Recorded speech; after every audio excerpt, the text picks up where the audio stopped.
प्रथम मतदान अधिकारी अर्थात polling officer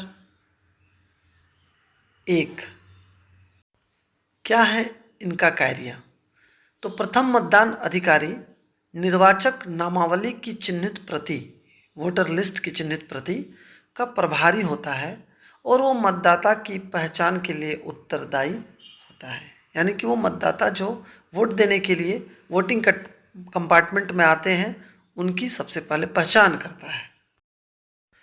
election commission of India की ओर से मतदाताओं को 12 प्रकार के पहचान पत्र लाने की अनुमति दी गई है। उन्हीं में से कोई एक पहचान पत्र लेकर जब वोटर आता है तो सबसे पहले मतदान स्थल में प्रवेश करने पर वो प्रथम मतदान अधिकारी के पास ही जाता है और उसको देख के, उनके लाए गए दस्तावेज को देखकर वो वेरीफाई करता है प्रथम मतदान पदाधिकारी कि हाँ ये सही वोटर है।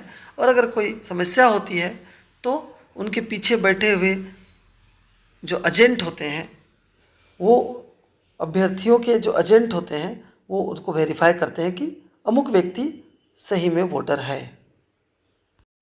मतदाता की पहचान जब सुनिश्चित हो जाती है तो प्रथम मतदान पदाधिकारी लाल स्याही से संबंधित पुरुष मतदाता के विवरण बॉक्स में तिरछी रेखा यानी कि डायगोनली एक रेखा खींचेगा लाल पेन से, याद रखेंगे।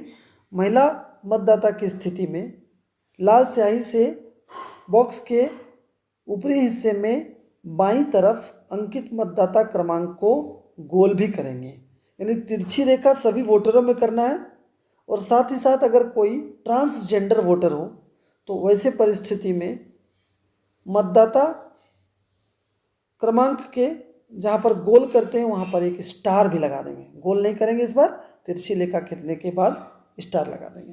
तिरछी रेखा खींचना ही मतलब कि उस व्यक्ति ने वोट दे दिया। तो ये आप मतदाता सूची की एक कॉपी का नमूना देख सकते हैं कि कैसे तिरछी रेखा दिया गया है पुरुष नाम के आगे और महिला नाम के आगे गोला भी कर दिया गया है तिरछी रेखा देने के बाद।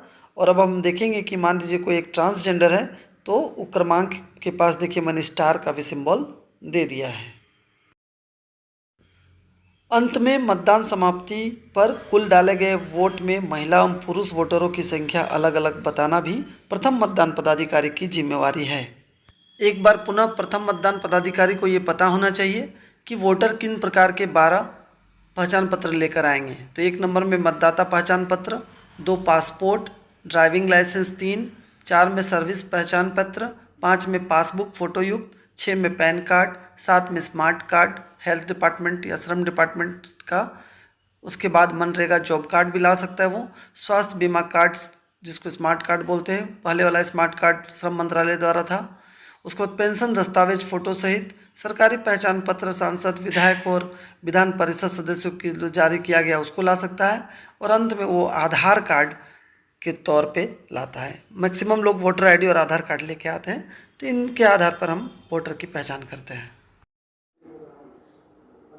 एक महत्वपूर्ण काम जो प्रथम मतदान पदाधिकारी को और करना है वो ये है कि वो एक अपने से एक पेपर लेंगे और उस पेपर में 1 से लेके उतनी गिनती कर लेंगे ताकि जितने उसके बूथ में वोटर्स हैं उसके लगभग 80% का मार्किंग कर लेंगे।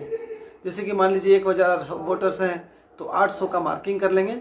उसमें भी देखेंगे कि महिला और पुरुष जितने जितने हैं उसके 80% कर लेंगे और उसको अपने कागज़ में रखेंगे ताकि जब वोटिंग के लिए एक एक करके मतदाता आएगा और उसको वो तिरछी रेखा से चिन्हित मतदाता सूची में दर्ज करेंगे तो उस दौरान अपने एक अलग से एडिशनल पेपर पे भी वो टिक लगाते चलेंगे कि तब पता चलेगा जब भी उनसे रिपोर्ट लिया जाएगा हर 2 घंटे में तो वो बता सके कि 2 घंटे के बाद कितने पुरुष ने मतदान किया कितने महिला ने, ताकि अंतिम में प्रिजाइडिंग ऑफिसर की डायरी में या फिर जो भी पदाधिकारी आते हैं जैसे ऑब्जर्वर या फिर आते हैं हमारे बीच में माइक्रो ऑब्जर्वर्स, तो वो अगर रिपोर्ट लेना चाहे तो हम लोग दे सकें। तो इस प्रकार मतदान अधिकारी अगर इतना काम कर लेता है तो अपने पीठासन की काफ़ी मदद कर पाएगा और चुनाव निष्पक्ष और बिल्कुल शांतिपूर्ण तरीके से संपन्न हो जाएगा और रिपोर्टिंग का कार्य भी आसानी से हो जाएगा। धन्यवाद। देखते रहे मनीष ऑनलाइन क्लासेस।